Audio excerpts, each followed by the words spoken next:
മനസ്സ് നന്നാകട്ടെ.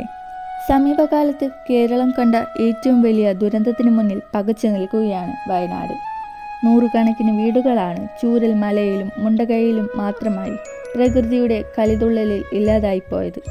മണ്ണിനടിയിൽ എത്ര ജീവനുകളെന്നോ എത്ര പേർ രക്ഷപ്പെട്ടെന്നുവെന്നോ നിശ്ചയമില്ല. ഏത് വഴിക്ക് പോയാലാണ് ഒരാളെയെങ്കിലും രക്ഷിക്കാനാവുകയെന്ന സാധ്യത തേടുകയാണ് ഓരോ രക്ഷാപ്രവർത്തകനും. ഉള്ളിലഞ്ഞു നിൽക്കുന്ന വയനാട്ടിലെ സഹോദരങ്ങൾക്കായി രാജ്യമെമ്പാടു നിന്നും സഹായങ്ങൾ എത്തിച്ചേരുകയാണ്.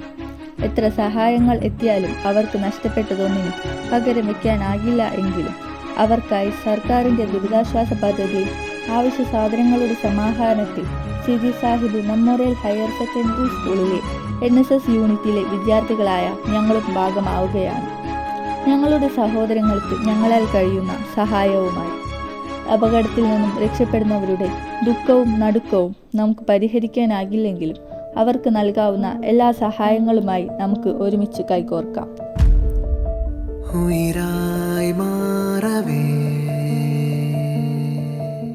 നിഴൽ